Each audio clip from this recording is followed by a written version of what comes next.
सा एक गाइड दे दो 2 लोगों के लिए। एक थोड़ा पीपल हुआ क्रिएटिव लाइक यूट्यूबर्स, इन्फ्लुएंसर्स जो आ जाएं। दूसरा जो बहुत ही दिमाग वाला काम करते हैं जैसे जजेस हो गए, एडवोकेट्स हो गए, इनको अपने घर में क्या क्या चीज़ें करनी चाहिए, चाहे वो बेडरूम हो, थोड़ा लिविंग रूम हो, थोड़ा किचन हो, इसके बारे में, और इनके लिए कौन सी चीज़ें बेस्ट हैं। Let's start with advocates and जजेस फर्स्ट। ठीक है, एडवोकेट्स और जजेस के लिए इनके लिए सबसे अहम दिशा जो है वो है वेस्ट, यानी कि पश्चिम दिशा। जिस जज ने और एडवोकेट ने बेस्ड ऑन काम बता रही हूँ अपना वेस्ट वो सेट कर लिया, तो उसको कोई ऊंचा उठने से नहीं रोक सकता। बाकी सारा वास्तु भी सेट करना है, बट स्पेसिफिकली इस दिशा को स्पेशल पावर देनी है, स्पेशल तवज्जो देनी है, इसमें किसी भी प्रकार का दोष नहीं होना चाहिए।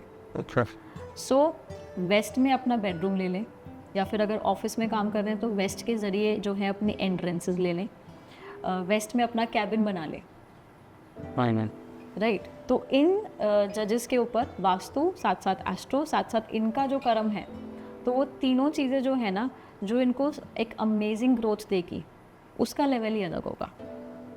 और यही अगर जज के यहाँ पे वेस्ट खराब हो गया तो वो जज बन तो गया और ख़राब वेस्ट को आपने ठीक भी कराया हुआ है, बट वो उतनी स्पीड से ग्रोथ नहीं पकड़ेगा। Okay, and same applies for advocates also. Same applies for advocates also. On the other hand, you're talking about YouTube influencers. Now, YouTube influencers का काम किन से है? लोगों से है। रीच बढ़नी चाहिए, जनता से कनेक्शन होना चाहिए, राइट? तो इन लोगों के लिए, और किसके माध्यम से आ रहे हैं? ये आ रहे हैं इल्यूजन रील्स के माध्यम से, या फिर टीवी। अब क्या है, टीवी तो माया ही है, ठीक है। सो इनको दो जो है जोन्स बड़े ही खास तौर पे पकड़ने हैं। एक है ईस्ट, दूसरा है साउथ वेस्ट। ईस्ट अगर इनका सही है, फॉर एग्जांपल ये अगर बना ले अपना स्टूडियो रूम ईस्ट में, ठीक है, सो इनकी रीच भी मैक्सिमाइज करेगा, इनकी जो है कंटेंट भी ऐसा बनेगा जो कनेक्टिविटी लोगों से, क्योंकि एक यूट्यूब इन्फ्लुएंसर या इंस्टाग्राम इन्फ्लुएंसर कब जो है वो अच्छे से काम कर पाता है, जब उसकी कनेक्टिविटी सही सही जगह से हो, और उसको जो भी वो कंटेंट दे रहा है वो लोगों को रिसीव हो पा रहा है, राइट। तो उसके लिए उसका ईस्ट सही होना बहुत ज़रूरी है, और उसका साउथ वेस्ट सही होना। तो साउथ वेस्ट में सो सकता है, साउथ वेस्ट में कैबिन ले सकता है। साउथ वेस्ट के रूलिंग जो प्लैनेट हुए दैट इज़ राहु। और राहु यही सब आपका डिजिटल मीडिया मार्केटिंग, रील, पर्दा, ये सब जो है ये सब राहु है। तो ईस्ट और साउथ वेस्ट का बैलेंस होना, और इन जगहों का 100% प्रयोग जो है इन यूट्यूब इन्फ्लुएंसर्स या जो भी सोशल मीडिया यूज़ करते हैं उनके लिए सही तरीके से यूज़ करना जो है वो बहुत इम्पोर्टेंट है।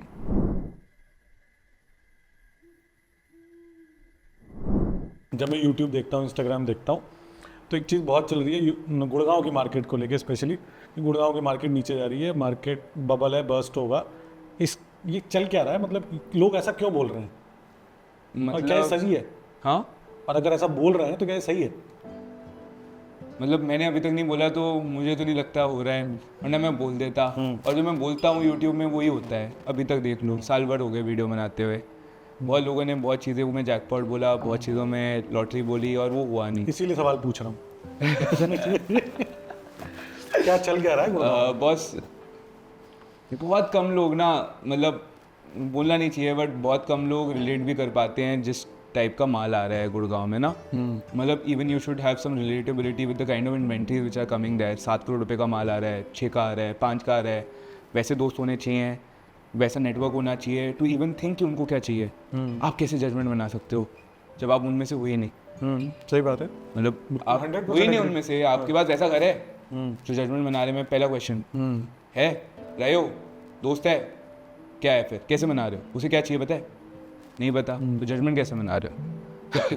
तो सर बेसिकली सिंपल है। वो मैंने बोल दिया, वो प्रोजेक्ट जो जहाँ से ये स्टार्ट हुआ वो ये जो क्लैश चल रहा है, वो साइज़ थोड़े बड़े थे, क्रेडिबिलिटी थोड़ी कम थी। अब मैं मार्केट में, शहर में निकला हूँ अपनी मर्सिडीज़ BMW में। अब मैं क्या देखूँगा यार, इसका ब्रांड LV, मतलब उनको समझा रहा हूँ कि थोड़ा सा LV की रेफरेंस ले लो, और एक ले लो माइकल कॉर्स। दोनों अच्छे हैं, दोनों एम्पोरियो में, दिल्ली में एम्पोरियो में LV और माइकल कॉर्स सेम रेट पे मिलेंगे, क्या लोगे आप बताओ? मैं तो LV लूँगा। तो वही लोगों ने कर लिया। बस। और उसमें अब वो बोल रहे हैं कि माइकल कॉर्स बिक नहीं रहा, तो लोग बोल रहे हैं मंदा आ गया। भाई क्या बोल रहे हो भाई, वो माइकल कॉर्स है, पहले तो उसे एलवी के रेटों पे आना ही नहीं चाहिए था, उतना बड़ा बैग ही नहीं बनाना चाहिए था। मतलब आप कर रहे हो लड़ाई खली से, और मेरी जैसी बॉडी है, कौन जीतेगा? तो वो बात है, वो सिंपल है यार। मैंने पहले ही बोल दिया था, वो लॉन्च भी नहीं हुआ था, मेरे को 50 कमेंट आ गए थे यूट्यूब में कि आपको ऐसा क्यों लगता है। अब मैं क्या बताऊँ, किसी ने मेहनत करी है, मैं उसकी मेहनत ख़राब नहीं करता। मैंने बता दिया, इतना सेंसिबिलिटी अभी भी नहीं है तुम्हें, अभी भी नहीं सोच पा रहे, तो फिर जो कुएं में गिरना ही चाहते गिर जाओ। मैं धक्का नहीं मार रहा, बट मैं बोल रहा हूँ मैं ये भी नहीं करूँगा कि बच जाओ, क्योंकि लालच है मार्केट में सर। देखो मैं वही बता रहा था आपको, आप कॉन्वर्जेशन जो हमारी पहले हो रही थी, कि कोई भी चीज़ वो लो जो बेचने का कभी मन ही ना करे। और जब चीज़ बेचने का मन ही नहीं करेगा, कि आप सोचोगे कि मेरे को अपने बेटे को देनी है, तो आप कैसी चीज़ लोगे? डायमंड जिसमें कोई स्क्रैच ना हो, कोई दाग ना हो, कुछ ना हो, वो लोगे आप। तो मेरे को लगता है कि जब ऐसे ही आपका माइंडसेट होगा, और ये माइंडसेट नहीं होगा कि 6 महीने बाद मैं इसे बेच दूंगा, 6 महीने बाद तो मैं आपको कुछ भी बेच सकता हूँ यार, स्टोरी बना के। उसके लिए सिर्फ चाहिए एक बढ़िया स्टोरी। 6 महीने साल भर में आपको मैं कहीं भी कुछ भी गड्ढा दिखा के बेच सकता हूँ। मैं आ जाऊँ कल, अगर आपको बिलीव नहीं होता, मेरे को आती अच्छी स्टोरी टेलिंग। अगर आप बोलोगे कि ये चैलेंज है, बाद में आपको बेचने के बाद बोलूँगा ये फुद्दू चीज़ थी। तो वो स्टोरी टेलिंग बहुत आसान है, और स्टॉक मार्केट्स ने नहीं, इनसिक्योरिटी ने हम लोगों को शॉर्ट साइटेडनेस बना दी हमारी, कि हमें जल्दी आगे बढ़ना है। तो हम ये नहीं चाहते कि हमारे बच्चे मज़े करें, हम चाहते हम मज़े करें। मतलब वो भी एक आ गया कि भाई हम भी तो मज़े कर लें, हम मेहनत करें, हमें क्या मिलेगा, बच्चे ही सबको मिलेगा। तो ऐसा थोड़ा सा ये है कि आज रेस में आज जीतना है, किसी के पास होल्डिंग टाइम नहीं है।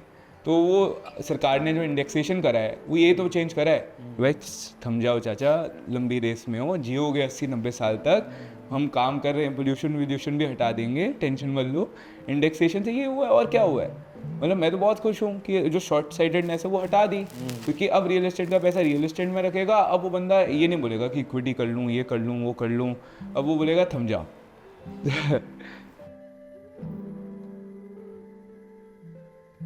अच्छा, कमर्शियल में ना मुझे एक चीज़ जो नोएडा की गुड़गांव से मैच होती हुई दिखती है, जो नोएडा में और जो बेसिकली गुड़गांव में रेजिडेंशियल को लेके मैच हो रहा है, वो नोएडा में कहीं ना कहीं कमर्शियल में हो रहा है, कि हर XYZ बिल्डर कमर्शियल बना रहा है, जिसको शायद कमर्शियल बना भी दे, मैं ये कह रहा हूँ कमर्शियल बना भी दे, बट वो उसको मेंटेन उस तरीके से नहीं कर पाएगा। इसलिए मुझे लगता है नोएडा में हर प्रोजेक्ट जो कमर्शियल में आ रहा है वो नहीं चलेगा। अब इसको लेके ना नोएडा वाले जो लोग हैं, स्पेशली जो ब्रोकर्स हैं, वो मेरे पीछे पड़ जाएंगे इसमें, अगर तुम्हें कुछ नहीं पता ये हुआ है। तुम्हारा क्या ठीक है इसको लेके? ऑब्वियसली जहाँ पे डिमांड सप्लाई मैच नहीं करेगी, लोगों की एक्सपेक्टेशन मैच नहीं करेगी, ब्रांड्स वैसे नहीं आएंगे, सर्विसेज वैसे नहीं होगी, तो नहीं चलेगा।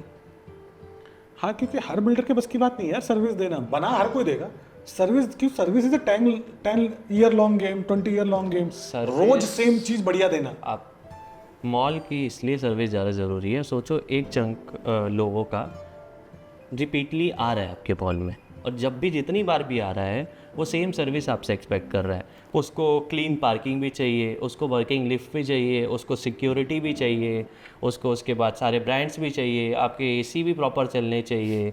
उसके बाद ये भी देखना पड़ेगा कि जैसी जनता आ रही है क्या वो ठीक जनता है। अगर आपने गलती से चीप ब्रांड्स रख दिए, मैं नहीं बोल रहा कि वो जनता गलत है, वो मिक्स हो गई। लेट्स से मैं कह रहा हूँ कि जिसकी पेइंग कैपेसिटी थी 10 लाख मॉल में खर्च करने की, और कुछ लोगों की पेइंग कैपेसिटी है 10,000 मॉल में खर्च करने की, और कुछ है टिकटॉकर्स जो जाके सिर्फ वहाँ पे वीडियो बनाएंगे, ठीक है। अगर ये तीनों जनता मैंने ब्रांड्स के साथ मिक्स कर दी किसी मॉल में, तो वो तीनों टाइप के लोग आ रहे, तो अच्छे ब्रांड्स होने के बाद भी मॉल नहीं चलेगा। अच्छा, एक ना इसी पे बात करते करते एक और थॉट आया, थोड़ा सा लगे, जो मैंने बात बोली उससे थोड़ा सा लगे। हाँ। इसका रीज़न कहीं ना कहीं मुझे लगता है एक हो सकता है कि नोएडा में कमर्शियल जितने नहीं हैं कि बाइफरकेट हो सके। जैसे गुड़गांव में आज जिसको थोड़ा सस्ती शॉपिंग करनी है उसके लिए अलग मॉल्स हैं, जिसको हाई क्लास शॉपिंग करनी है उसके लिए अलग मॉल्स हैं, जिसको हाई क्लास क्लबिंग करनी है, एक्सपीरियंस चाहिए, उसके लिए एक अलग सेगमेंट है, अलग तरीके के शॉपिंग सेंटर्स या मॉल्स बने हुए हैं। नोएडा में आज क्या है, हर जगह खिचड़ी पकी हुई है, क्योंकि एक तो कमर्शियल है भी नहीं ऑप्शंस ज़्यादा नहीं है ना ढंग के। कुछ 4-5 अगर आप गिनने आओ मूलियों पे, तो 4-5 ही ऑप्शन निकल के आते हैं और उसमें सब कुछ है। उसमें एक वो भी बंदा जा रहा है जिसका एक जूते का अगर एग्जांपल लें, जिसको 1000 रुपये का जूता खरीदना है, उसमें वो भी जा रहा है जिसको 1 लाख रुपए का जूता खरीदना है। हर किसी की ना एक्सपेक्टेशन सेट होती है। मैं अगर कहीं पे जाके 10 लाख रुपए खर्च कर रहा हूँ तो वहाँ पे ना मेरे को बाय डिफ़ॉल्ट एक्सपेक्टेशन सेट होगी कि मेरे को ना जब मैं जाऊँगा ये सर्विस मिलेगी, इस टाइप के लोग मिलेंगे, ऐसा एम्बियंस मिलेगा और ऐसे मुझे ट्रीट करा जाएगा। सेम जगह पे अगर मैं 1000 रुपये खर्च करने जाऊँगा तो मेरी कोई एक्सपेक्टेशन नहीं होगी, ठीक है। तो मैं एक्सपेक्टेशन के हिसाब से ड्रेसअप भी होऊंगा, एक्सपेक्टेशन के हिसाब से ही जाऊँगा, बिहेव भी वैसे ही करूँगा। तो जिसकी जैसी एक्सपेक्टेशन है वो वैसे जाता है, ठीक है, और एंड रिजल्ट भी वैसे ही होता है। तो जब ये मिक्स होती है जनता तो लोग एक दूसरे को देख के वो कंफर्टेबल फील नहीं करते। I agree. सेम अगर मैं 3 स्टार में जाऊँगा तो मैं बस ये एक्सपेक्ट करूँगा कि रूम क्लीन दे दें, ठीक है, एक टॉवल दे दें वो भी क्लीन मिल जाए, नहाने के लिए शावर जेल दे दे तो बढ़िया, नहीं तो साबुन, कम से कम साबुन टाइप तो देंगे, ठीक है। अब मैं यही 5 स्टार में जाऊँगा तो मैं क्या एक्सपेक्ट करूँगा कि गेट पे ही मेरी गाड़ी खोले कोई, जब मैं जाऊँ तो वेटिंग लाउंज में बैठने की जगह हो, मेरे को खड़े होकर भी चेक इन नहीं करना, मेरे को कोई ऐसा हो जो मेरे को मेरे रूम तक असिस्ट करे, प्रॉपर समझाए क्या क्या फैसिलिटी है, ठीक है, मेरे को कोई भी ज़रूरत हो उस टाइम पे वहाँ पे आ जाए, मेरे टाइम की कदर करे, क्योंकि मैं उतना पैसा दे रहा हूँ उन चीज़ों के लिए। तो सेम विथ मॉल या बाकी चीज़ें भी वैसी होती है, आप जितना पैसा खर्च करते हो आप उसकी वैल्यू भी उतनी एक्सपेक्ट करते हो। हाँ, तभी मैंने इसीलिए बोला कि कुछ ही प्रोजेक्ट्स हैं जो अभी चल रहे हैं जिसकी वजह जो basically will see a good price boom also, and जहाँ पे एक जेंट्री अच्छी भी आएगी एंड जहाँ पे फ्रॉम क्लब्स टू ब्रांड्स भी अच्छे आएंगे। अब एक थोड़ा सा ऑफ टॉपिक है, ठीक है, फिर अपन वापस इस टॉपिक पे आएंगे। एक ना मतलब बहुत लोग पूछ रहे थे और लोग ये मुझे पर्सनली भी बोलते हैं कि यार आप रेगुलरली जो लोग रियल एस्टेट कंसल्टेंट बोलते हैं अपने आप को या जो रियल एस्टेट ब्रोकर्स हैं वो अपने स्टेटस पे, चाहे अपना जो हमारा पेज है उसके स्टेटस पे या फिर हम पर्सनली भी डील्स क्यों नहीं लगाते, हम प्रमोट क्यों नहीं करते कि ये प्रोजेक्ट आ गया इसमें इन्वेस्ट कर दो, ये डेली हम ऐसे क्यों नहीं करते? क्योंकि हम करते ही लिमिटेड में, आते 100 प्रोजेक्ट हैं, मेरे को समझ में 3 आ रहे हैं उसमें से, अब मैं तीनों को कहाँ डेली प्रमोट करूँगा? ऑब्वियसली कोई मेरे को बताएगा तो मैं उसके नीड के हिसाब से बता सकता हूँ कि सर ये आपके लिए सूटेबल है, ये सूटेबल नहीं है। अब मैं सबके लिए डालने लग जाऊँ तो फिर वही है ना कि बाकी लोगों में और मेरे में क्या डिफरेंट है। फिर तो मैं वही है कि मंडी में निकला हूँ 10 तरीके के फल लेके, जिसको जो आना है वो ले लो। अच्छा, इसमें एक और सवाल है कि लोग बहुत पूछ रहे हैं कि यार हम हर वीडियो का जो कमेंट्स आते हैं, हर कमेंट मेजॉरिटी तो हम रिप्लाई करते ही हैं, हर कमेंट का हम रिप्लाई क्यों नहीं करते? ये कुछ आसपास के लोगों ने भी पूछा है, कुछ लोगों ने ऑब्वियसली जो मैसेज आए थे व्हाट्सएप पे, तो क्यों नहीं करते? तो लॉजिकली पॉसिबल नहीं है, सिर्फ रिप्लाई करने के लिए रिप्लाई करना है तो कर सकते हैं, मगर वो सेंसिबल नहीं है करना। वो जनरली एक तो डिटेल में नहीं होते, कमेंट में मेरे को ये भी नहीं पता कि वो किस सेंस में बात करना चाह रहा है, क्या उसका रिप्लाई मैं सही कर पाऊँगा नहीं कर पाऊँगा। अगर किसी को सही में अगर कुछ पूछना है तो हमारे दिए हुए मेल पे मेल कर लें, या बहुत ही ज़्यादा अर्जेंट है या कुछ ज़्यादा ज़रूरी है तो नंबर तो है ही, कॉल कर सकते हैं, तो ज़्यादा बेटर है। ईमेल का तो हम डिटेल में रिप्लाई भी करते हैं। टेक्स्ट में आप ना इमोशन नहीं एक्सप्रेस कर सकते ना, आप किस कॉन्टेक्स्ट में पूछ रहे हो। बाकी कमेंट आप कर सकते हो, कमेंट आप करते रहो, कमेंट अपने को चाहिए भी।